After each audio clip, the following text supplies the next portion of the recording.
Pessoal, dando sequência à conversa que a gente iniciou na semana passada, esta é a segunda parte, então, da nossa gravação do podcast Tapa da Mão Invisível com o Paulo Fux e o Júlio Santos. Quem não assistiu a primeira parte, eu recomendo que assista, vou colocar o link aqui em cima e o link do podcast também no Spotify e demais plataformas na descrição do vídeo. Espero que gostem.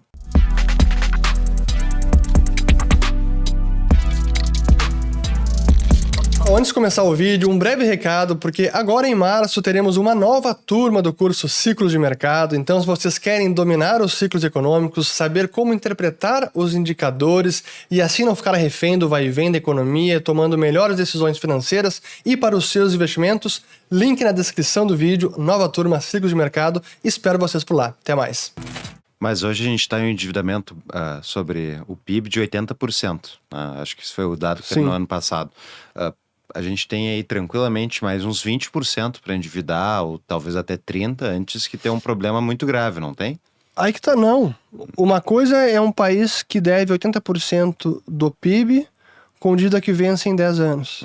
Outra coisa é um país que tem um perfil de dívida que vence em 4 anos, onde um terço é pós-fixado, outro terço é indexado à inflação. É difícil. Mas a gente também não está desconectado do resto do mundo. E se os Estados Unidos tiver que tocar a taxa de juros lá para baixo de novo, não se abre a mesma janela que houve, que o Roberto Campos aproveitou? Claro, sem dúvida. E até é importante aproveitar essa pergunta para tocar num ponto que às vezes é muito subestimado, até mesmo por austríacos, analistas, investidores, economistas, em que a força ou fraqueza do dólar importa muito para as economias do mundo inteiro, especialmente as emergentes. Quando o dólar está fraco, o emergente vai bem. Quando o dólar está forte, o emergente vai mal. Isso significa que quando o dólar está fraco, o Brasil vai bem. Quando o dólar está forte, o Brasil vai mal. Eu não estou falando da nossa taxa de câmbio, estou falando do dólar no mundo.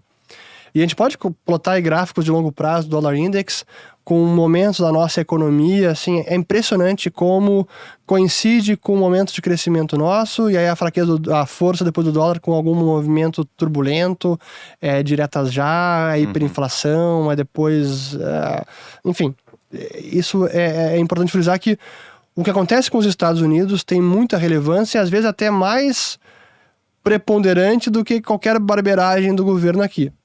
Guardado as devidas proporções, a não ser que é uma Venezuela ou Argentina, mas o que acontece com os Estados Unidos, com política monetária lá e com o dólar, importa muitas vezes mais do que o Haddad e o Lula fizerem. Mas justamente essa fraqueza do dólar, por exemplo, que aconteceu lá em 2003, 2004, quando o Lula estava fazendo seu primeiro mandato. Chegou na mínima em 2007, o 2008, na verdade, véspera da crise. Eu e o Júlio fizemos um episódio sobre a análise do governo Lula, do histórico do governo Lula e o plano de governo dele antes da última eleição, e o Júlio fez muito bem esse ponto, ele mostrou os gráficos, tem aquele famoso artigo do Leandro Roque, ele explica como a guerra do Iraque, né, tocou o dólar para baixo e tal, e incentivou um boom das commodities, né, porque se o dólar está barato, as commodities acabam tendo uma demanda maior e países que exportam commodities, que nem o Brasil, acabam se beneficiando. E daí a gente tem um ciclo contrário ao ciclo americano. Sim. Tu acha que isso não pode acontecer agora novamente, daqui a um tempinho? Pode. Não dá pra gente descartar isso. Isto pode acontecer e hoje, olhando o gráfico, assim, olhando em longo prazo, o Dollar Index, que é o índice dólar, é basicamente euro 50%, iene japonês, libra esterlina, coroa sueca, franco suíço e dólar canadense. Talvez o dólar tenha chegado num topo, numa janela de 5 anos, e que agora está numa rota de queda. Vai entrar numa rota secular de desvalorização, como foi lá de 2000 até 2008? Difícil dizer. Pode. Os Estados Unidos está perto de parar de subir juros. Não parou ainda. A Europa ainda está subindo um pouquinho, então está diminuindo a diferença entre juro europeu e juro americano, e libra esterlina a mesma coisa, franco suíço também. O último a subir juros, que está relutante e lutando com todas as forças, resistindo, é o Banco do Japão.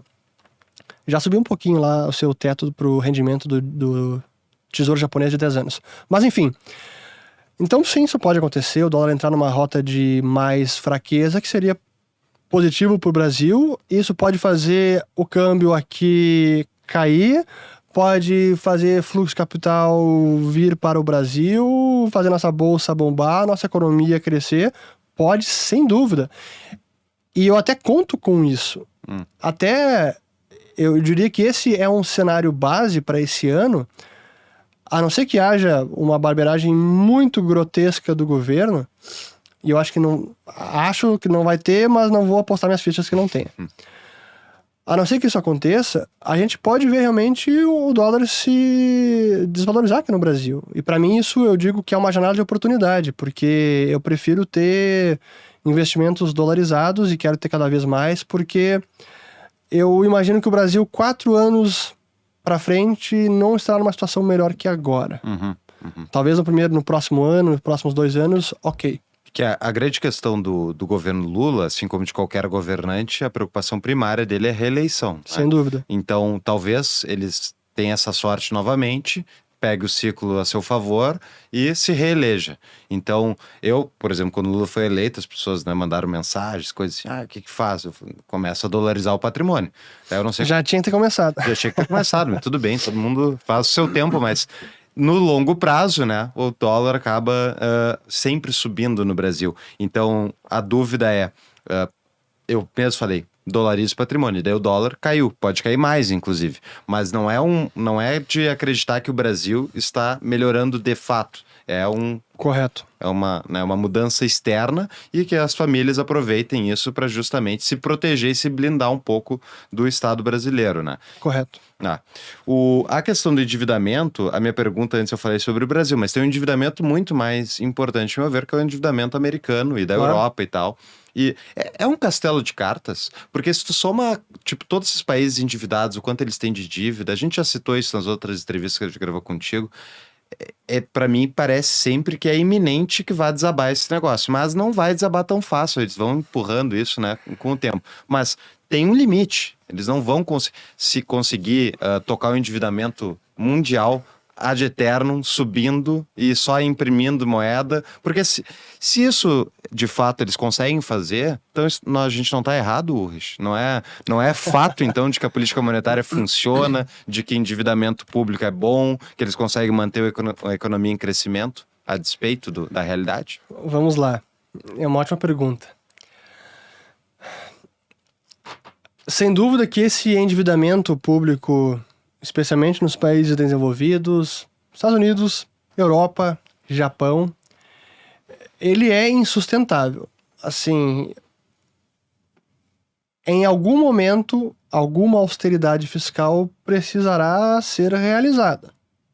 Ou é um calote oficial, vai ter o haircut aqui da dívida, ou vai ter que tocar mais inflação, e aí acaba com a dívida nominalmente, em proporção ao PIB, ela acaba caindo por conta da inflação, mas é uma situação que eu considero insustentável. Entretanto, esse limite, ele está sendo testado e eu diria que esse limite talvez seja muito mais distante no tempo do que os austríacos gostariam de admitir. Porque muitos austríacos estão falando que desde 71, que em 72, 3 acabaria a economia mundial depois que o dólar perdeu o vínculo ao ouro. E cá estamos. A gente fez 50 anos em 2021 de um regime monetário de papel moeda inconversível, onde a palavra que impera é a discricionariedade. Isso significa que os bancos centrais podem fazer o que quiser, salvo uma hiperinflação que eu não vejo acontecendo.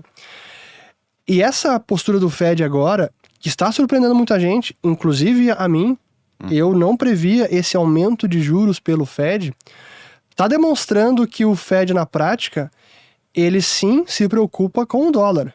Não no sentido de, eu quero que o dólar seja a moeda mais forte do mundo e que ninguém tenha inflação, não.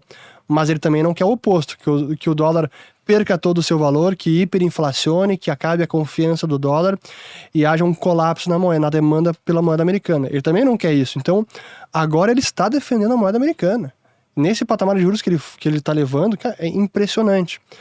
E eu não previa, até tentando me eximir da culpa de erro de previsão, mas não me eximindo, um dos motivos que eu não previa é que eu não imaginei que a gente ia ter esse nível de inflação, ou melhor, eu não imaginei que eles fossem pisar tão fundo no acelerador de impressão de dinheiro e cheque de estímulo como eles fizeram na pandemia. E do pós-pandemia, né? E basta ver que em 2022, começo do ano, o Fed ainda estava imprimindo dinheiro. Em 2022. Logo depois começou a subir juros. Então eu não imaginava essa confluência de fatores e não imaginava que o Fed fosse ser tão duro e subindo os juros. Tem muita gente apostando que o Fed logo vai pivotar e começar a reduzir os juros. Eu não estou tão certo quanto a isso. Assim, se fosse a inflação que tínhamos 3, 4 anos atrás, de 2%, até diria que sim, mas nesse nível de inflação, eu entendo que na visão do Fed, o risco de perder o controle, o risco de uma inflação muito maior, o risco do dólar perder valor a ponto de arriscar uma perda de confiança da moeda, para o Fed hoje esse risco é maior do que risco de recessão, risco fiscal, risco de prejuízo contábil no Fed, risco de quebradeira de fundos e tudo mais. Então, por isso que o Fed mudou de postura. Sim, eu também achei surpreendente assim, a aceleração, a forma acelerada como eles fizeram a subida das taxas de juros, né? Fizeram subidas bem íngremes, mas, queira ou não, eles injetaram muito dinheiro na pandemia. E mesmo que tenha acontecido um fenômeno parecido como foi de 2008, de ficar empossado, de certa maneira, no sistema financeiro, valorizando ativos, tá? Esse dinheiro, tu acha que não vai nunca encostar na economia real? Não, nesse caso, 2020 e 2021 encostou. Não, é que teve dois efeitos, né? Um foi o cheque direto para a população, que gasto fiscal, né? E o outro foi a política monetária. Sim. Né? A minha dúvida é a política monetária, onde que foi a principal expansão, né, que eles fizeram. Essa política monetária não vai encostar na economia real ou vai ficar só na precificação dos ativos? Ela fica mais na precificação dos ativos. Claro que ela acaba influenciando a economia real na medida que os bancos vão emprestando mais dinheiro. E curiosamente, quando a gente analisa hoje o crédito bancário nos Estados Unidos, ele está crescendo. Está crescendo bem. Mas esse efeito do aumento do crédito bancário está sendo mais do que compensado pela redução em outras linhas bancárias, como o próprio financiamento da dívida pública ou até de hipotecas. Então, no net, no líquido, agregado monetário M2 está contraindo. Fechou em novembro com contração. Isso não acontecia, talvez, nem desde a Grande Depressão. Caiu o agregado monetário. Depósitos bancários também em queda. Não é tipo o ritmo de crescimento está menor, não. Em queda. Tem menos depósitos hoje do que tinha no começo do ano, do ano passado. Isso também não acontece nem desde a Grande Depressão. Então a política austera e restritiva do Fed está tendo efeitos.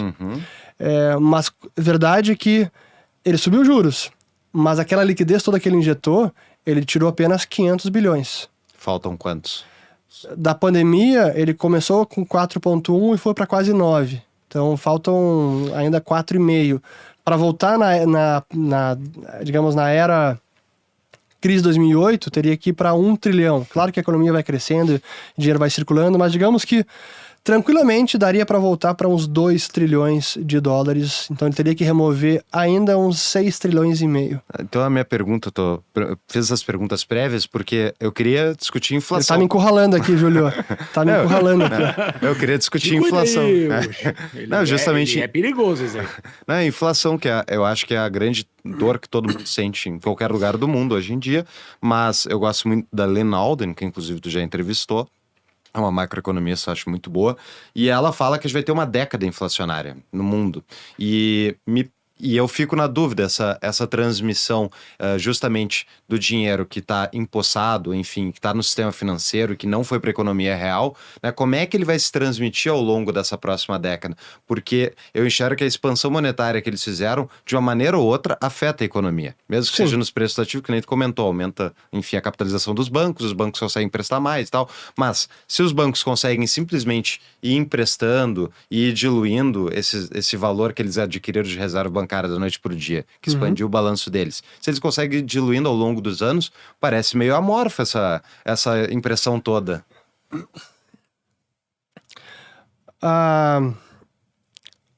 Essa previsão da Lynn Alden, que em parte eu acho que eu concordo bastante, e realmente eu concordo contigo que ela é muito boa, e para mim é que tem uma visão mais completa, assim, da macroeconomia, das variáveis que importam, do como o Fed está se comportando, o que ele fez, o que pode fazer, etc. Quando a gente fala de inflação, é importante a gente entender fatores inflacionários, fatores deflacionários. Porque a economia, ela é dinâmica, é um organismo vivo e tem muita coisa que vai influenciando e que, no final das coisas, acaba gerando a inflação final, que é expressada pelo CPI, o índice de preço ao consumidor. Um dos grandes combustíveis da inflação recente foi essa impressão de dinheiro. Isso não temos mais. Hoje, a impressão de dinheiro, na verdade, está sendo um fator deflacionário. Por mais que o Fed não tenha drenado toda a liquidez, ele não está injetando mais, ele está recolhendo. O déficit fiscal não está gerando mais expansão monetária, então está tendo uma contração monetária. Esse fator agora é deflacionário. Por outro lado, nós temos o mundo que desglobalizou ou se desintegrou parcialmente depois da guerra da Ucrânia, com China mais intervencionista, não sei qual seria o termo mais correto. E choque de petróleo é um problema, commodities energéticas, e esse mundo mais regionalizado em blocos comerciais, blocos geopolíticos, Rússia, China, daqui a pouco a Arábia Saudita também, isso pode levar o mundo para uma década de menos integração comercial, menos ganhos de produtividade, que foi um fator deflacionário na década passada, especialmente a retrasada com a China. Então, esses fatores que foram deflacionários no passado, na próxima década eles devem ser inflacionários. Mas o petróleo mais escasso, algum choque de petróleo, eles são pontuais. O único fator realmente que é inflacionário contínuo, que significa a desvalorização da moeda, é a moeda, a oferta de moeda. O resto são pontuais. Em algum momento pode gerar uma inflação maior, uma inflação menor. E o que a gente pode ter nessa década são digamos, anos com inflação mais volátil. E não aquele nirvana que parecia ter sido atingido pelos bancos centrais de inflação 1,5%, 2% ao ano, quase que não sai daquilo, com a economia crescendo e tudo mais, sem instabilidade financeira, até que ela acontece. Esse ambiente talvez tenha ficado para trás. Mas eu não consigo imaginar agora uma década de... vai ser inflação como foi agora. A americana chega de novo em 9% no ano que vem, depois é 7%, cai para 3%, para 4%, volta para 7%, volta para 10%, para 9%. Eu não prevejo esse ambiente. Mas tudo depende do que acontecer. Uma das premissas que alguns analistas têm é que esse déficit fiscal que foi gerado na pandemia, cheque de estímulo, que algo como isso deve voltar e aí deve impulsionar novamente a inflação. Bom, se realmente isso acontecer, aí eu tenho que rever minha análise e teremos mais inflação nessa década. Pois é, porque os governos continuam deficitários, de forma geral. Tem governo... São raros aqueles que estão tendo superávit primário, que estão, né, gastando menos que arrecadam. E de onde é que está vindo o financiamento dessa diferença, do que eles estão gastando a mais do que eles arrecadam? De onde é que vem? Por isso que é importante, quando a gente fala de a expansão monetária, entender todos os fatores que impactam a expansão monetária. O Roberto Campos dizia que a causa da inflação é a expansão monetária, e essa é a causa causada. Então, mas o que causa a expansão monetária? Que essa seria a causa causante. No Brasil, no passado, especialmente, era o fiscal. Fiscal, política cambial também, porque o Banco Central imprimia muito dinheiro para comprar reservas. E esses eram os principais causadores da expansão monetária. Hoje que a gente tem isso muito mais controlado, o que causa expansão monetária é o crédito bancário, em larga medida, e déficit fiscal também. Esses são os dois grandes fatores. Então é preciso entender como isso está se comportando ao longo do tempo. Por isso que dizer déficit fiscal por si só causa expansão monetária, não. Mas é um fator que pode causar expansão monetária, sem dúvida. Mas se o crédito bancário compensar o déficit fiscal, a gente pode ter um cenário de não expansão monetária ou até contração monetária, mesmo com déficit, e pode ter inflação mais baixa, mesmo com déficit.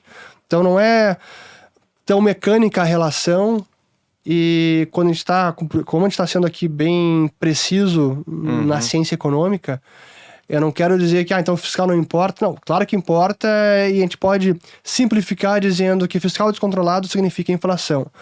Mas no frigir dos ovos, na análise minuciosa das variáveis econômicas, não é tão simples assim a relação mecânica. É multifatorial, né? Sem dúvida. E tem critérios que vão afetar mais do que outros, né?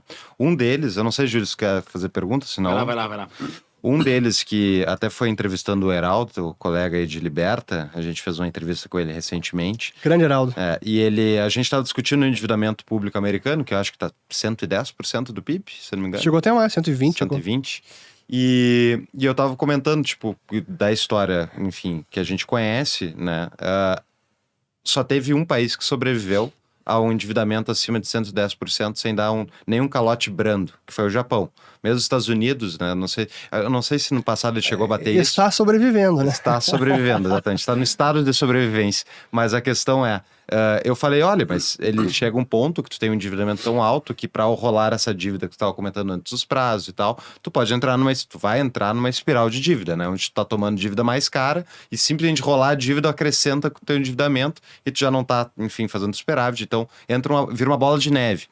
E ele me respondeu uma coisa que eu não tinha pensado, e faz muito sentido, que é a questão do aumento da produtividade que pode acontecer, né? E eu fico pensando assim, será que o ChatGPT vai resolver o problema do endividamento americano ao fazer uma expansão da produtividade global? É possível. Boa, excelente pergunta, até porque hoje, coincidentemente, eu gravei um vídeo sobre produtividade e produtividade do Brasil, que está é baixa e está estagnada, em alguns setores até caindo na última década e vem estagnada em décadas. E para quem está assistindo isso aqui depois, já vai ter assistido esse vídeo. Mas sem dúvida que, como é que uma dívida pode ser repaga? Então, do ponto de vista do governo, ou ele vai ter que praticar uma austeridade fiscal real, cara, vai ter que cortar gasto e poupar para conseguir usar da arrecadação excedente, gerar um superávit nominal, não apenas primário, para repagar a dívida e diminuir o seu endividamento. Então, é possível? Sem dúvida. Politicamente possível? Muito difícil? Muito. Às vezes quase impossível. Mas é possível. A outra forma é por ganho de produtividade. Se a economia passa a crescer porque houve um salto de produtividade, por alguma disrupção tecnológica, é claro que o crescimento econômico vai se traduzir em maior arrecadação tributária também, e pode o crescimento promover uma queda do déficit por consequência do endividamento. Pode acontecer, sem dúvida, mas não tem como contar com isso e apostar que isso vai acontecer. O ChatGPT, né, que é baseado em inteligência artificial, ou a própria inteligência artificial no sentido amplo, será que ela pode produzir esses saltos exponenciais de produtividade? Eu diria que pode, mas ainda é difícil contar com isso, até porque a inteligência artificial é muito pouco entendida. Eu mesmo não sou especialista nesse assunto, tenho muito mais dúvidas do que respostas, mas é uma via possível, mas eu diria que é contar com um acaso. Até seria legal só o aspecto econômico de tu explicar para a audiência, é uma coisa que muita gente tem dúvida, inclusive gente que é do mercado e tal, né? Mas, essa inteligência artificial não vai tirar o emprego de todo mundo?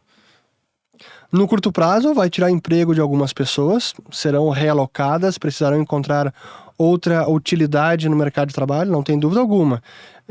Negar esse efeito negativo de curtíssimo prazo seria um equívoco da minha parte. Mas assim funciona a economia, assim funciona a tecnologia, o avanço tecnológico é assim. E foi para qualquer tecnologia que surgiu, isso aconteceu.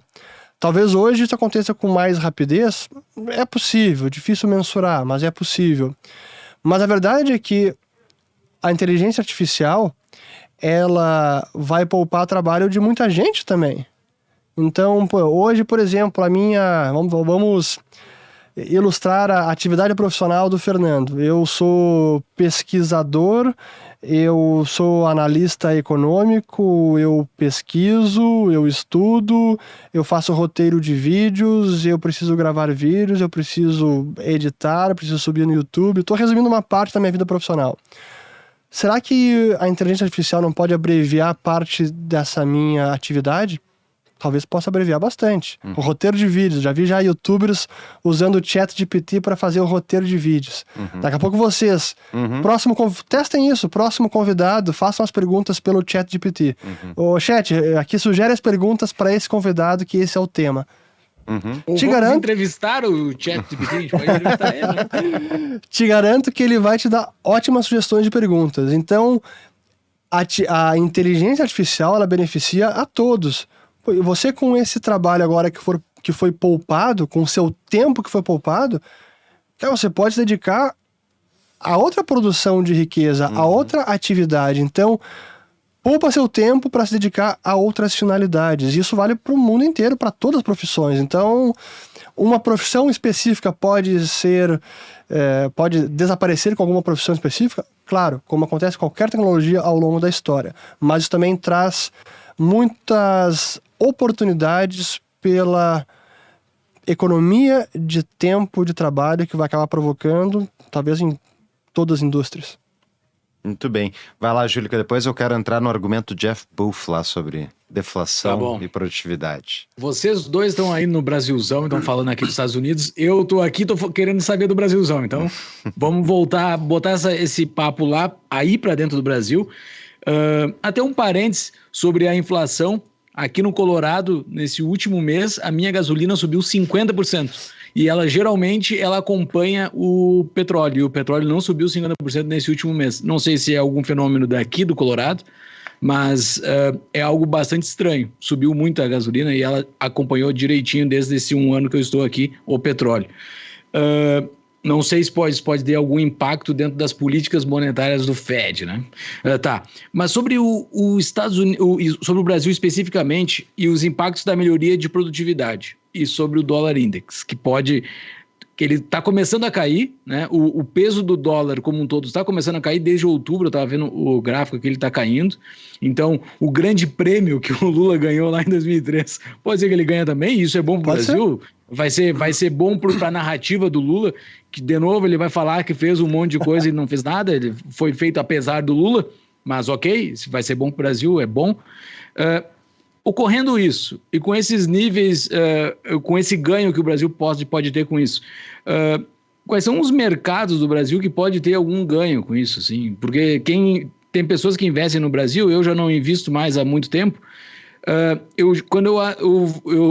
O Follow the Money, que é o nome do teu curso, eu fazia isso quando eu investia no Brasil. Eu via se tinha investidor estrangeiro entrando no Brasil ou se tinha investidor saindo, porque a correlação é quase que de 100%, é um negócio direto. Eles é que mandam nas ações brasileiras. Mas existem alguns setores específicos que têm um destaque diferenciado dentro do Brasil. Caso o Brasil dê essa surfada, quais são os setores do Brasil assim que tu vê que são diferenciados? Eu vou parafrasear a CNN aqui, falar do kit Lula do mercado. Assim que o Lula ganhou as eleições, no dia seguinte o mercado até abriu em alta, dólar caindo, e eles trouxeram lá o kit Lula, várias ações que estavam subindo por causa da eleição. Primeiro, usando como pano de fundo esse cenário macro favorável para o Brasil, o dólar em queda, isso significa que o Brasil como um todo se beneficia, então todos os setores podem se beneficiar. Olhando as ações brasileiras, via de regra, elas estão bem descontadas, tanto historicamente quanto em relação a pares, outros emergentes e mercado desenvolvido. Mas claro que alguns setores podem se beneficiar mais do que outros. Hoje é um consenso de que o setor de educação com o governo Lula vai ser um beneficiado. Pelo que ele já fez no passado, com FIES, ProUni, sei lá que outras políticas de fomento aí ao setor da educação, pode acontecer, sem dúvida. A China também importa bastante para o país. A gente fala muito sobre o dólar, e claro que para o mundo inteiro o dólar importa, fraco ou forte, mas o que acontece na China também importa. E hoje a China está num momento delicado de ajuste de modelo econômico, o partido agora está querendo reestimular, reaquecer o setor imobiliário, que foi o grande motor do crescimento chinês nas últimas 2 décadas, e do qual o Brasil se beneficiou bastante. Então, o Brasil pode se beneficiar novamente se a China conseguir enriquecer sua economia? Pode. Se o dólar for fraco, o Brasil se beneficia? Também se beneficia. Mas eu diria que o Brasil como um todo se beneficia desses fatores e Lula, em específico, o seu governo, talvez alguns setores como educação pode ser um. E talvez outros podem não se beneficiar. Será que o agro pode ser um prejudicado? É possível. Até o agro parece que é o setor que está batendo de frente aí com o governo, né? A questão da produtividade, eu perguntei, porque eu não sei se tu conhece o livro do Jeff Booth, Preço do Amanhã. Sim, nunca li, tá na minha lista. Recomendo a todos, é maravilhoso. E a grande tese do livro do Jeff Booth é que ele é um venture capitalist canadense. Enfim, o cara já tem uns 55 anos, fez muitos investimentos, liderou startups e tal. E ele escreveu um livro que, ao meu ver, muitos economistas deveriam ter escrito e não escreveram porque tem um erro crônico dentro das faculdades de economia. E o argumento dele é o seguinte: o capitalismo é deflacionário por natureza, né? Ele gera um excedente de bens. A gente produz mais do que consome, de forma geral, num sistema produtivo que nem o capitalismo é. E o sistema monetário, ele é inflacionário por natureza. Porque se não houver inflação, não há dinheiro entrando na parte técnica, ela não precisa entrar de novo, mas a parte das reservas bancárias e tudo, quando os bancos emprestam dinheiro, né, e é pago de volta o empréstimo, tem que ser pago o empréstimo principal mais a taxa de juros. Posso só fazer uma vírgula? Que é o sistema monetário estatal. Exato. Que é inflacionário. Exatamente. Então, é necessária a inflação para o sistema monetário, que é gerido pelo Estado, funcionar. Então, esses dois sistemas são contraditórios. Inclusive, os argumentos dele lembram muito a análise dos austríacos, acho que casam muito bem. E o ponto dele é, com a inteligência artificial e o ganho de produtividade que ela vai gerar, a diferença desses dois sistemas vai ficar cada vez mais gritante. Porque, historicamente, o que aconteceu foi que os ganhos de produtividade da internet, da lei de Moore e tudo mais, que deveria ter gerado uma deflação de preços significativa, foi tapeado pelo aumento da expansão da base monetária, o aumento do sistema financeiro estatal. Então, esses dois sistemas, tu concorda, são contraditórios? Eles vão gerar crises automaticamente, enfim, o balanceamento entre os dois, um que está sempre tentando reduzir preço e o outro que precisa que os preços fiquem subindo? O grande problema desse sistema monetário estatal é que a sua fundação intelectual é baseada na inflação como pré-condição para o crescimento econômico. Então, a deflação deve ser evitada a qualquer custo. A inflação não apenas é necessária, como ela é boa. Uma inflação pequena, sempre os mágicos 2%. Essa é a ciência econômica que embasa esse regime monetário estatal. Claro que, para mim, eu concordo com o Jeff Booth nessa tese, são sistemas contraditórios, porque, por definição, o capitalismo, o livre mercado, é um sistema que está gerando abundância de bens. E o crescimento econômico é deflacionário, por definição. Imaginando um dinheiro que não está crescendo, então, ceteris paribus, o crescimento econômico pressupõe a abundância de bens, portanto, diminuição dos seus preços. Mas isso não acontece porque tem esse outro sistema fazendo todo o possível para manter os preços subindo ano após ano. E eu fiz essa vírgula na tua intervenção porque eu lembrei que quando a gente analisa, até esse é um vídeo que eu preciso fazer, é um daqueles que eu prometi, até hoje não fiz.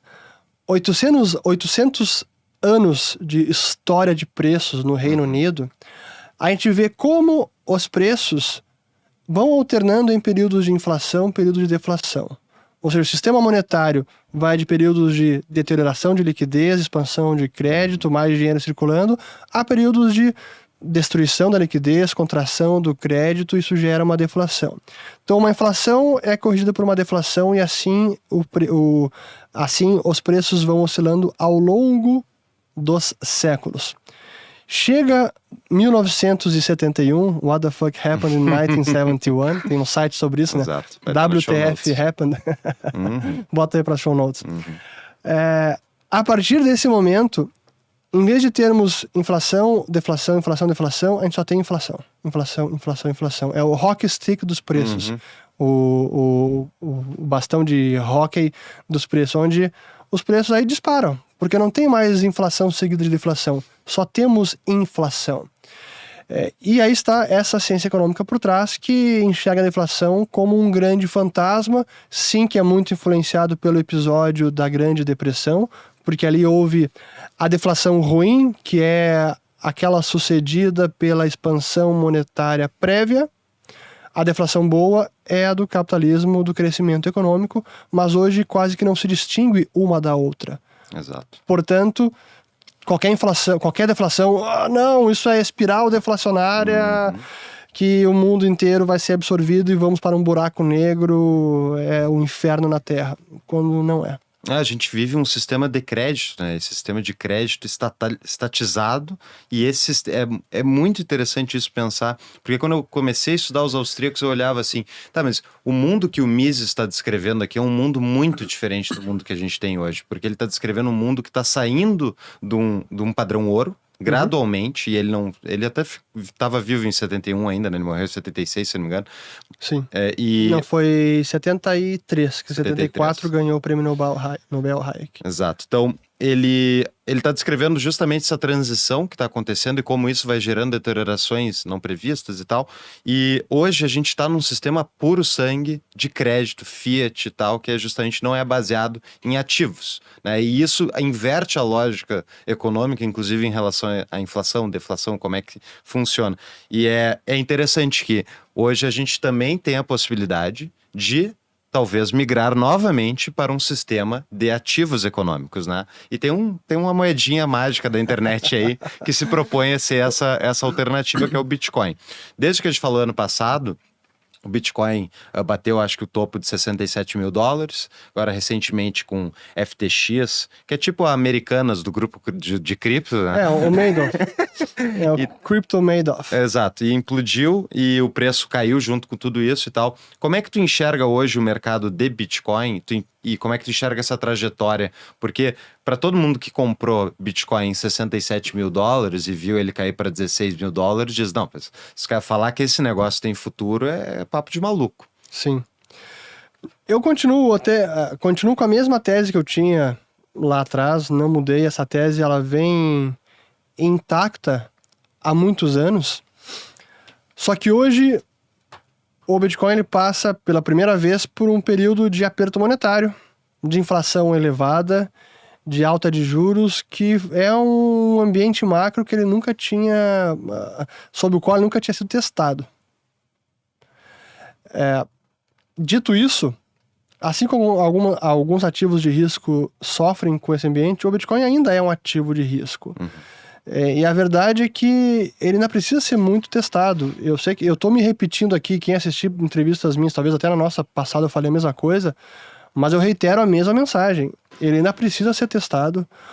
1 ano de vida, ou 14 anos, que agora é o que ele tem desde 2009, é nada, especialmente para um ativo que se propõe a ser uma alternativa à moeda estatal. É muito pouco tempo, então é preciso dar tempo ao tempo, ele precisa ser mais testado, e isso não vai acontecer em apenas 1 década e meia. Mas se ele é verdadeiramente escasso, que nem, acho que tu concorda que ele é verdadeiramente escasso? Claro. Eu também. Então, se ele é verdadeiramente escasso, não é uma questão de tempo até toda a população do mundo entender isso e ele funcionar como um buraco negro dentro do sistema Fiat? Hyper-Bitcoinization. Lenta e gradualmente até o dia que acontece. Suddenly, gradually then suddenly. Pois então, é difícil saber como essas coisas acontecem, fazer uma afirmação assim até pressupõe quase que o desmoronamento das moedas fiduciárias. Ou a ancoragem delas, né? No Bitcoin? Também é possível, assim, a diversificação de reservas, eu acho que eu entendo que a adoção e a confiança ela vai acontecendo por diversas vias, tanto pelo indivíduo privado, como investimento, como proteção patrimonial, para independência financeira, para transferências internacionais, daqui a pouco por bancos centrais, como diversificação de reservas, como já acontece com ouro, como sistema de pagamentos neutro, que não sofre influência política de ninguém. essas adoções, elas vão acontecendo em paralelo. Mas é difícil fazer essa previsão do tipo, vai acontecer algo subitamente e todo mundo vai se dar conta, opa, não dá mais para confiar nesse negócio de moeda fiduciária, o Bitcoin vai sugar toda a liquidez mundial e vai valorizar. E mais, eu diria que os eventos de 2022, com esse ciclo de aperto monetário do Fed, eu acho que é um sinal importante para mostrar, até para os bitcoiners, que os bancos centrais não vão simplesmente baixar a guarda e admitir a derrota. Não, eles vão seguir lutando, e subir juros é uma forma de defender o valor da moeda, como eu disse anteriormente. Então não é tão simples. Eu lembro que tempos atrás me perguntaram o que precisaria acontecer para o Bitcoin fracassar. E eu dei uma resposta dupla. Eu dizia que, por um lado, os bancos centrais precisariam finalmente adotar uma postura austera de subir juros e dizer, olha, a gente quer preservar o valor das nossas moedas, a gente não quer destruir elas. Por outro, eles também teriam, e aí junto com o sistema bancário, toda a infraestrutura e o Zeitgeist, teriam que perceber que 1984, o Big Brother financeiro não é uma boa, então a gente vai realmente permitir liberdade no sistema financeiro e não esse sistema de amplo monitoramento, de cancelamento instantâneo, de bloqueio de contas e tudo mais. Isso a gente vai parar de fazer e, pelo contrário, a gente vai fomentar o contrário. Se essas duas coisas acontecessem, eu dizia que muito do apelo do Bitcoin, se não quase todo, seria assim, dizimado da noite para o dia. Se homens não fossem corruptos, então não. Uma delas está acontecendo. Talvez não por muito tempo, é verdade, mas está acontecendo. O Banco Central, o Fed disse, cara, não quero destruir o dólar. Um pouquinho sim, mas por completo, não quero.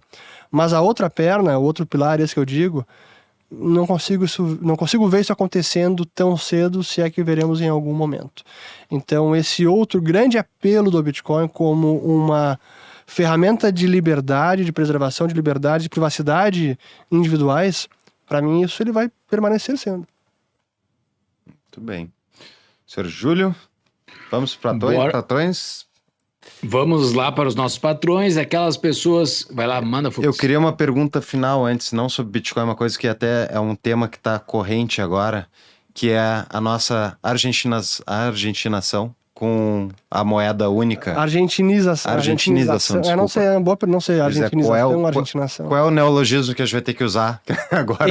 Hermanização. Hermanização é uma boa. Né? Então, recentemente voltou à pauta a questão de o Brasil ter uma moeda única com a Argentina.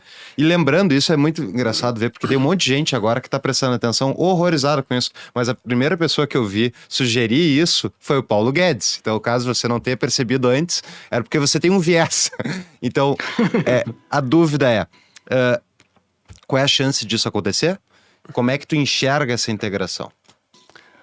Vamos lá.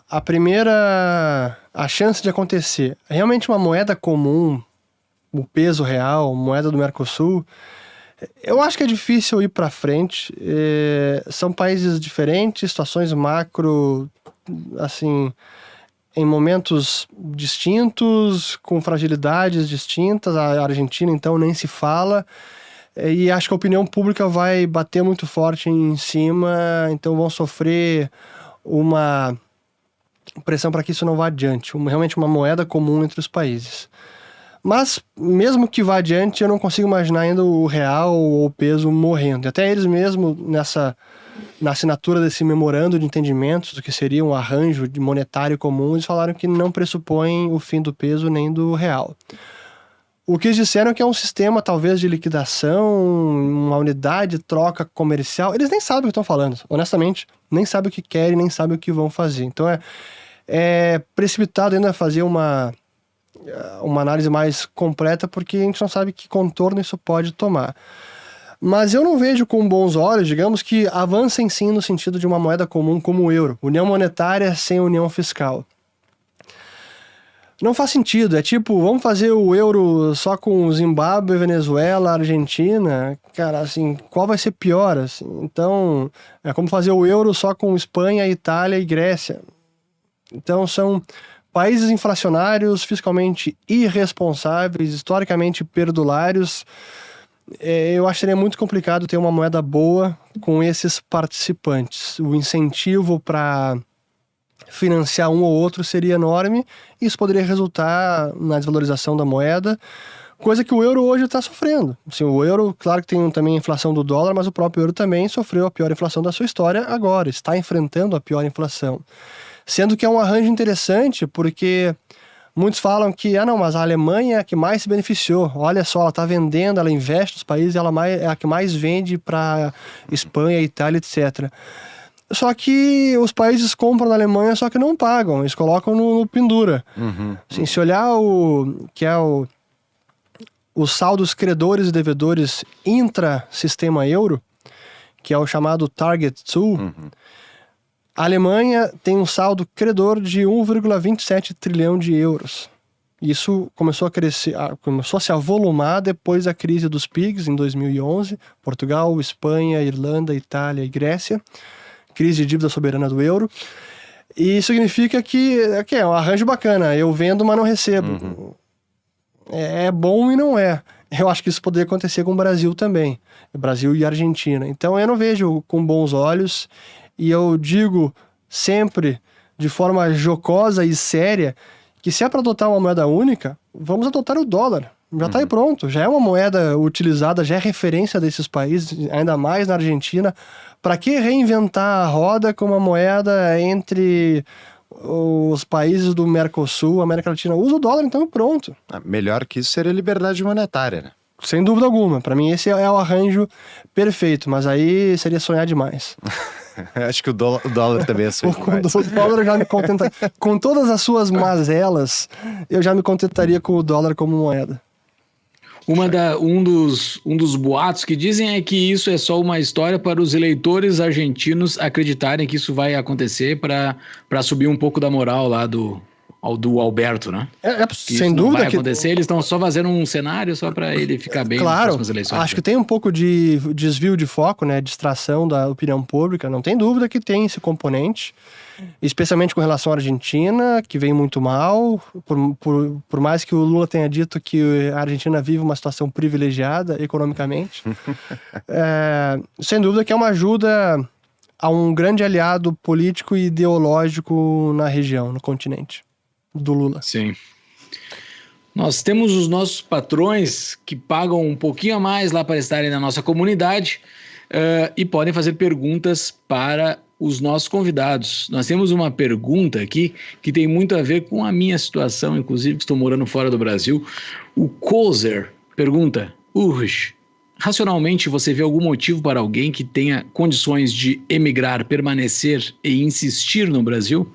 Muitas pessoas ficam aqui por motivos emocionais e familiares. Tirando isso, você vê futuro economicamente no Brasil frente a outros países desenvolvidos?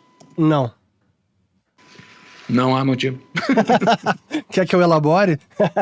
Não. Vamos lá. Se quiser elaborar, melhor. Eu sou um cara muito realista. Alguns interpretam como pessimismo. Eu prefiro dizer que o pessimismo ou otimista é o realista mal informado. Então eu prefiro ser realista e trabalhar com a nossa realidade. Assim, imaginar que o Brasil vai conseguir se tornar um país de primeiro mundo, reduzir bruscamente a criminalidade, ser um país próspero, rico, pacífico. Em que janela de tempo? Em 10 anos? Em 20 anos? Talvez em 50? Eu acho que na minha vida eu não verei isso. Eu tô com 42, eu não acho que eu vou ver isso. Talvez nem o meu filho veja isso. Porque os problemas do Brasil, para serem solucionados, primeiro a gente precisa do diagnóstico. Assim, a gente tem um grande debate sobre o diagnóstico do problema. Até hoje não tem um consenso sobre o diagnóstico. Por exemplo, a produtividade é um dos poucos consensos, mas como resolver a produtividade, quase ninguém entra em consenso. Segundo, feito o diagnóstico, as medidas corretas precisam ser adotadas, as políticas públicas. Muitas das políticas públicas que precisam ser adotadas para surtirem efeitos, elas levariam gerações para a gente ver os primeiros resultados, como é a educação. Cara, o Lula, que governou durante 8 anos, depois Dilma mais 8 praticamente, Temer foi 2, agora Lula novamente. Cara, a gente poderia ter melhorado a nossa educação e transformado a educação. Mas a gente conseguiu elevar o nível de alfabetizados, mas com um nível de o que a gente chama que é o analfabetismo funcional, porque sabem ler muito pouco, não sabem interpretar texto, noções de matemática são rudimentares, se não inexistentes. Então são pessoas que sabem o mínimo para serem consideradas alfabetizadas, mas que não é uma educação que qualificou a mão de obra, que capacitou de verdade, a ponto de termos profissionais muito mais produtivos. Aí é o problema da produtividade. Produtividade você resolve tanto com educação, tornando o profissional muito mais qualificado, então ele consegue produzir mais com o mesmo maquinário, e também com bem de capital, com equipamentos melhores, mais poderosos, com infraestrutura melhor, mais eficiente. É o conjunto dos dois fatores, educação e bem de capital, capital acumulado e infraestrutura. Nós não temos nenhum dos dois e desperdiçamos uma geração praticamente.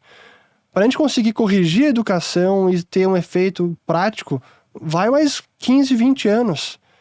Mas a gente não está corrigindo ainda a educação, a gente nem se deu conta que precisa corrigir a educação. O Lula fala de educação, a gente sabe que eles querem formar militantes ideológicos, não realmente melhorar a educação do país. Esse é um dos problemas. Então, eu não consigo apostar que o Brasil, em 25 anos ou até mais, vai conseguir ser catapultado para um país de primeiro mundo e rico. Não consigo. Mas o teu trabalho, nosso, em menor grau, todas essas pessoas na internet, hoje no YouTube tu aprende praticamente qualquer coisa. Tem muitos brasileiros que estão aprendendo pela primeira vez coisas que eles não viram na escola, né, como adultos, de forma gratuita praticamente. E isso aí não é um efeito que vai atravessar todas as gerações, todos os lugares do mundo que estão conectados à internet de forma positiva? Sim e não. Eu te falei isso na outra entrevista. Respondendo que nem economista. Depende. On one hand, on the other hand, a conhecida história, a famosa história do, acho que era o Franklin Delano Roosevelt, que dizia que ele queria o One Arm Economist, o economista de um único braço. Porque cada vez que ele ia falar com um cara, ele dizia, olha, numa mão, on the one hand, é isso, on the other hand, então ele só quer um cara de uma única mão. Mas enfim, eu digo sim que a gente viu um ganho até, assim, talvez no ambiente das ideias, né, ter alcançado muita gente. A Dilma foi uma grande propagadora das ideias libertárias, assim, realmente, nesse sentido, eu agradeço muito a Dilma, ela ajudou, foi um catalisador de ideias liberais no Brasil. Ao mesmo tempo, o que aconteceu com o Bolsonaro foi o oposto. Eu acho que ajudou a dar má fama para o liberalismo, para o libertarianismo. A tecnologia, que também pode ser usada para propagar boas ideias, também é usada para propagar ideias ruins. As ideias boas precisam vencer, e eu não sou um fatalista de achar que o mal vai vencer. Eu acredito que o bem vai vencer, e eu também não joguei a toalha na batalha intelectual, por isso estou aqui sentado, inclusive, falando com vocês, assim como vocês, com este podcast, e com a produção e a defesa das ideias, e eu sigo produzindo isso e sigo acreditando no poder das ideias. Mas entre janelas de tempo, assim, um horizonte da nossa realidade, achar que tudo isso vai culminar num grande salto de produtividade e o Brasil vai alcançar um novo patamar, eu não acredito que aconteça na minha vida. Espero que seja errado, espero. Mas, por exemplo, quando fala em investimento, a gente precisa ser muito pragmático. Apostaria minhas fichas que isso vai acontecer? Não apostaria. Pode acontecer, vamos colocar comprar uma opção de compra, um call, que o Brasil pode se tornar uma potência em 25 anos, compraria. Só meu ponto é só que num mundo hoje cada vez mais globalizado, inclusive a gente fez episódio no Tapa sobre como dolarizar seu patrimônio, Sim. Esse tipo de coisa. Na prática, os governos não vão ficando cada vez mais fracos em relação ao que eles podem controlar Tipo, esse cara tá tirando dinheiro do Brasil, tá trabalhando no Brasil, tá ganhando em dólar. Tipo, ele tá numa cidade minimamente segura, tua vida tá boa, independentemente do que quem for o presidente. A luta é contínua, assim, aqueles que querem cercear a liberdade, aqueles que batalham para libertar os seres humanos. E a internet, num primeiro momento, foi uma força libertadora, sem dúvida. Num segundo momento, talvez o que chamam de Web 2.0, a partir das redes sociais, especialmente nos últimos anos, tem sido uma força de repressão, mais do que a gente gostaria de admitir, de repressão de ideias, de censura, de liberdade, de privacidade, mas para toda ação tem reação. Então, assim como aí as redes sociais que a gente conhece, não vou citar nomes, acabam censurando, utilizando o seu poderio econômico e da própria tecnologia para censurar opiniões, assim surgem plataformas e alternativas. E nesse sentido que eu sou um otimista no longo prazo e que a liberdade vai vencer, porque o ser humano vai sempre buscar e lutar pela liberdade. E nessa batalha é importante que haja esses momentos de repressão e até um revés da liberdade para que surjam soluções mais resilientes, mais antifrágeis, que promovam e que preservem a liberdade. E aí são plataformas descentralizadas. Agora está surgindo essa que é o Nostr, que é o NOSTR, um protocolo descentralizado que busca emular um Twitter. Isso vai ser, o Bitcoin é uma resposta a isso, então eu acredito, e nesse sentido eu sou muito otimista com a liberdade e na criatividade do ser humano e na tecnologia. Isso, mas é um processo, não dá pra gente baixar a guarda, achar que a luta tá ganha, porque a gente criou a internet, tecnologia, e daí vem eles e usam a internet contra nós. Então, é um processo. Sim. Tem a pergunta aqui do Rafael C. Urrich, Exatamente essa. agora que vivemos com mais acesso ao dólar, corretoras e bancos, existe bom motivo para ter poupança, investimentos em reais que não sejam a reserva de emergência?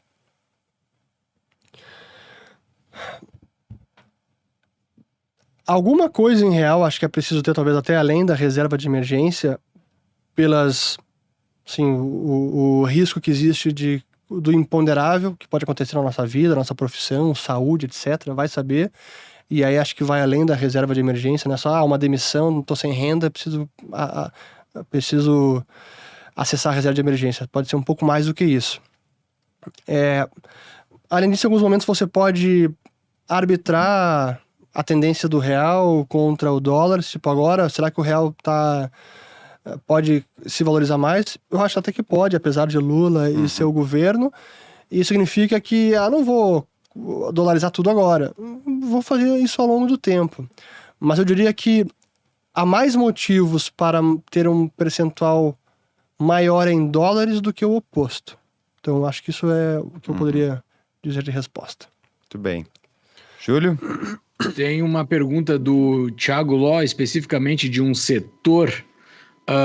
Urrich, considerando o novo modelo de negócio off-site que muitas empresas estão adotando, o que você acha de investimento no setor de cybersecurity?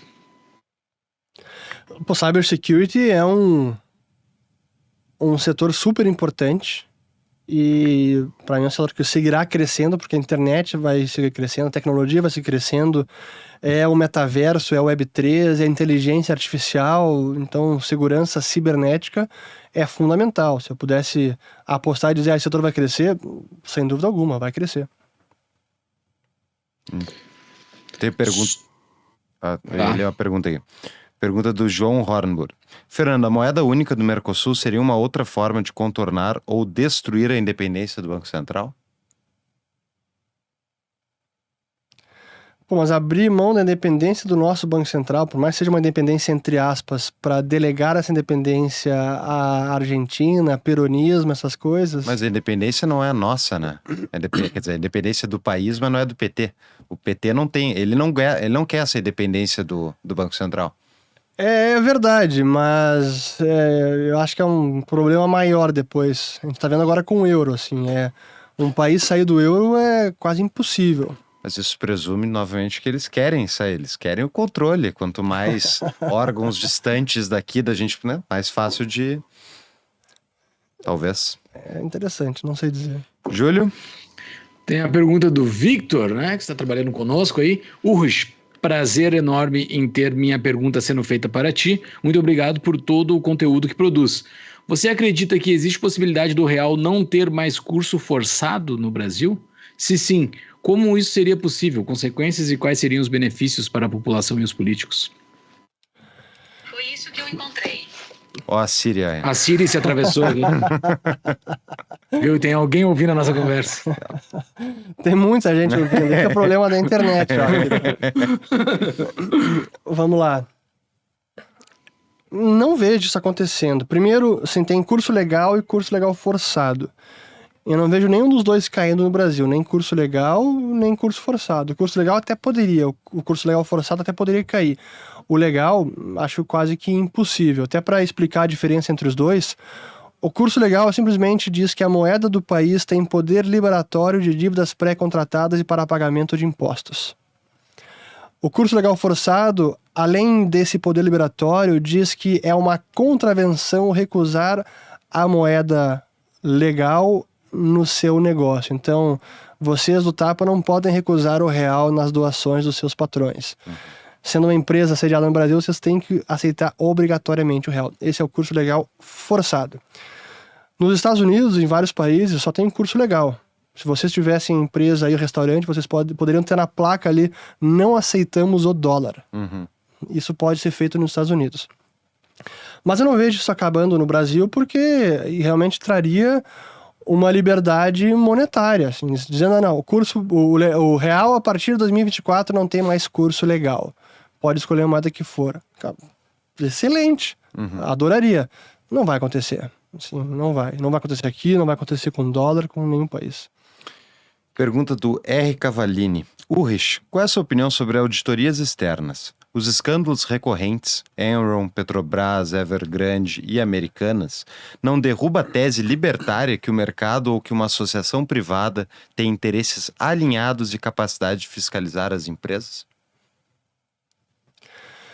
Uma pergunta boa, até um pouco filosófica. O livre mercado não resolve tudo? Como é que acontece esse tipo de coisa? Essa é uma boa, essa é a crítica dos esquerdistas, os mais estatizantes.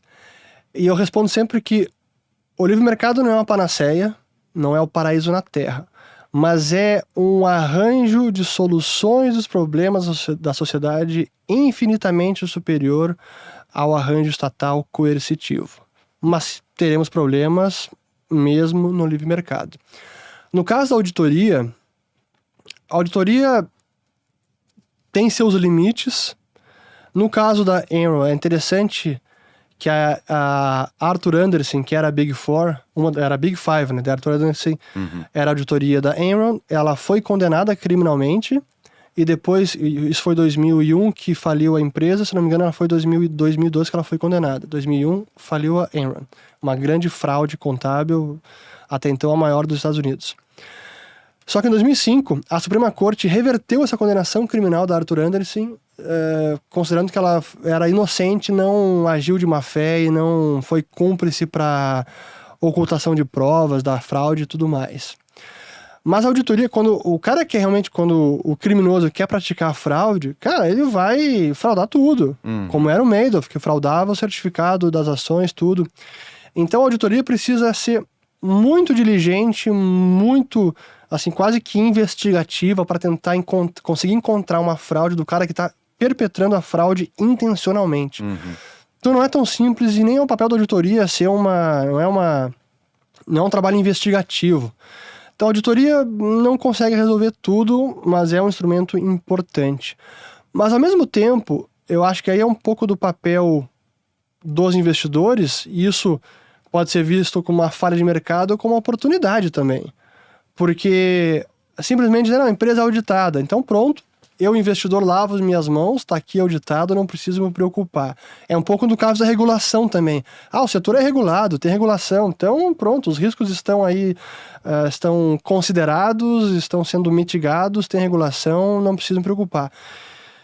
E é um incentivo perverso, porque quem arca com o custo do erro acaba sendo o investidor, acaba sendo o credor da empresa, o trabalhador, e não o regulador e também não a auditoria. Então eu acho que é preciso também mais diligência do próprio investidor. Aí vai dizer, mas aí como é que ninguém tem essa experiência, ninguém vai conseguir ter a diligência e o conhecimento para poder fazer uma investigação ou ir mais a fundo? Bom, então se não tem, não vai correr o risco. Ou se correr o risco, assume que tem risco, e se tomar um tufo, cara, assim funciona. Senão, o que a gente vai fazer? Assim, no limite, é um pouco... Por isso que eu digo que é uma discussão filosófica também, que acaba sendo um pouco é uma infantilização da sociedade. Cada um tem que assumir o risco do próprio erro. Fui eu que investi? Fui. Então, eu perdi. Mas a auditoria também deveria ter pegado isso. Talvez. Bom, então vamos processar a auditoria e ver até onde vai o seu erro, onde ela foi negligente, também deve ser processada e vai ser condenada, mas também temos instrumentos no mercado, especialmente a justiça privada, eu preferia que fosse arbitragem, não justiça estatal, para lidar com esses problemas. Mas acho que todo mundo precisa assumir para si essa responsabilidade, vale para auditoria, vale para regulação, mas não dá sempre para dizer a culpa é de alguém, algum terceiro, e eu sou sempre vítima. Cara, às vezes sim, o cara é vítima e não tem o que fazer, mas muitas vezes eu vejo que o próprio investidor, o próprio trabalhador, o próprio credor, o próprio empresário acaba sendo negligente nas suas decisões e quer que alguém salve a sua pele. Cara, vamos ser homens adultos, maduros e assumir o próprio erro. Se ao menos houvesse um investimento plenamente auditável, né, existente. Não tem. Bitcoin? Mas importante frisar. Importante que esse ponto que sim e não. A rede ela é totalmente auditável. Mas se o preço de mercado vai estar 70, 20, 15, 5, 100, essa garantia ninguém tem. É outra coisa. Então também assuma o custo da decisão de investir ou de não investir. Então, é isso. E tem uma parte de confiança também, porque tu não é programador e o Fux também não, nem eu. Então a gente nunca debugou o código do Bitcoin em linha a linha, né? Então a gente tá confiando em algumas pessoas que fizeram isso para nós, né? Então, claro. Há um nível de confiança aqui também, de algum risco que a gente tá comprando. Sempre há algum nível de confiança, e isso em tudo. Isso vale para o mercado também, vale para as trocas comerciais, para as relações comerciais, empresariais. A confiança é fundamental, e é uma das coisas que os economistas também usam isso, que a confiança tem a ver com a previsibilidade. É bacana que eu recentemente tive a sorte de visitar o Japão, fiquei quase 3 semanas lá, e a gente vê essa confiança que existe lá nas relações entre as pessoas. E isso também é fundamental para o desenvolvimento econômico, para prosperidade, para segurança. É como as pessoas confiam umas nas outras, de como cada um vai atuar de acordo com o que é esperado, com o que é a sua responsabilidade, que ninguém vai falhar. Esse é o esperado e esse é o executado. E isso também é fundamental para uma nação. A gente acabou de fazer um episódio sobre o livro O Otimista Racional, do Matt Ridley. E uma das teses dele é que a confiança precede o desenvolvimento econômico, né? Então, concordo. Tem algumas pessoas que falam que a confiança ela vem depois. Não, ela é algo necessário para que algo cresça economicamente. Concordo. Para que aconteça a troca, né? Para que aconteça a troca, exato, que a tese dele do livro é a troca, né? Perfeito. Eu tenho uma última pergunta, Júlio. Tu quer fazer? Tem mais uma? Faz a tua e depois eu faço a minha. Não... Tá. Então não tem, eu faço. Eu ia só encerrar. Eu vou fazer a última pergunta bem rapidinha. Pergunta do Free and Capstan. Fernando, valendo um pacote de biscoito, onde acabam Selic, IPCA e 20-year T-bill e BTC no final de 23? Pô, mas kitzinho. Caramba! Vamos lá, primeiro, Selic.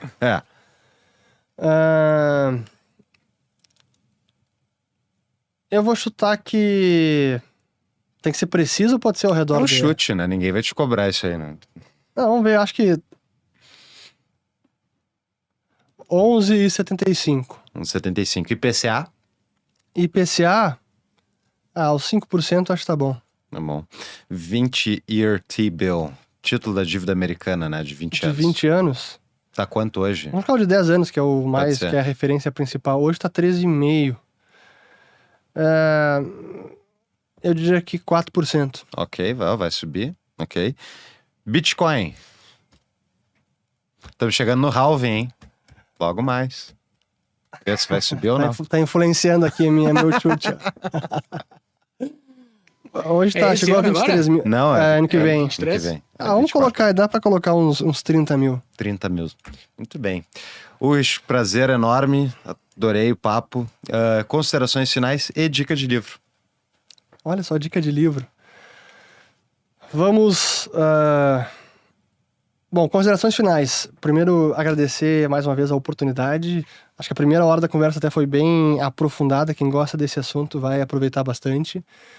Sempre às ordens para discutir esses e outros assuntos. Legal. Acho que um tema que vocês têm que abordar mais é mudança climática, transição energética, emissões de carbono, gases de estufa e tudo mais. Precisamos de dicas de convidados. Vocês já trouxeram o Marcelo Lopes, né?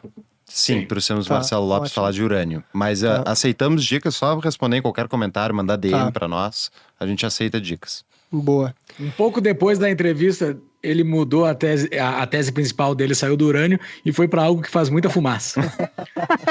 Ele tá nas duas. Cannabis e Cannabis e urânio. Explode e depois fuma.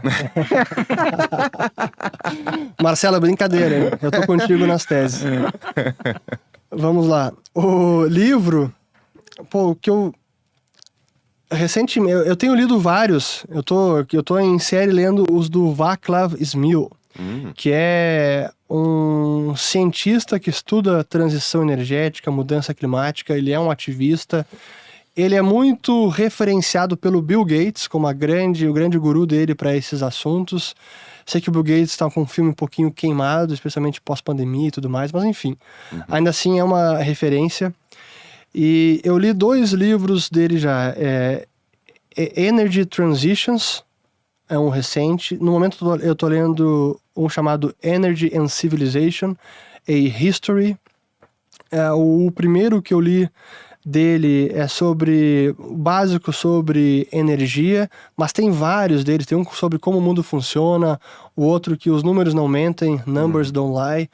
Eu acho que qualquer um deles recente, esses mais renomados, vale a pena porque é uma visão muito pragmática e científica de como o mundo funciona do ponto de vista da energia, as transformações que as revoluções energéticas trouxeram, como, por exemplo, a descoberta do petróleo, e traz uma pegada muito pé no chão do que é possível e o que não é possível quando se fala de mudança climática e transição energética. Maravilha. É bem bacana. Uma das conclusões básicas é que a era do petróleo, dos combustíveis fósseis, estará conosco por muitos anos ainda, por mais que o Fórum Econômico Mundial queira acabar com a indústria amanhã. Muito bem. Ótimo. Ele acredita na subida dos mares ou não? Ele fala da tese da subida dos mares? Não foca muito, é um possível efeito, mas não é o principal. Geralmente isso é o mais que salta aos olhos de quem não está dentro desta conversa, sempre fala nessa subida dos mares e tudo mais, que é algo mega polêmico, né? Ursh, muito obrigado por ter aceitado o nosso papo, foi muito legal conversar contigo, sempre é bom conversar contigo. Quem nos ouviu agora aqui, ouça o Ursh lá nos outros momentos, que é o episódio 77 e o episódio 167. Então a gente conversou com ele. E me cobrem, se eu importantes. falei alguma besteira, me contradisse, alguma coisa assim, podem colocar aí nos comentários, quero saber. O primeiro episódio, o 77, foi no primeiro mês da pandemia, né? Então naquele mês lá todo mundo se comprometeu com alguma coisa. Não, mas eu ouvi hoje. Eu ouvi hoje Ouviu? as 2 entrevistas e então resistir ao teste do tempo. Boa. Aprovado. Além de livro, o Ursh falou de um documentário no meio do nosso episódio, que é Fraude, a Grande Recessão. É muito bom. É muito bom mesmo para entender. Falando em 2008, fraude, uma ótica boa. O documentário do Madoff, do Netflix, vale muito a pena. São 4 episódios. Todas as dicas estarão nas nossas notas do episódio no nosso site. Boa. Era isso então, valeu. Era isso. Até a próxima. Muito obrigado, até a próxima. Obrigado, até a próxima. Valeu. Essa então foi a segunda parte final da conversa com o Júlio Santos e o Paulo Fux do Tapa da Mão Invisível. Espero que tenham gostado. Compartilhem, considerem se inscrever no canal, ativando o sininho e até o próximo vídeo. Obrigado.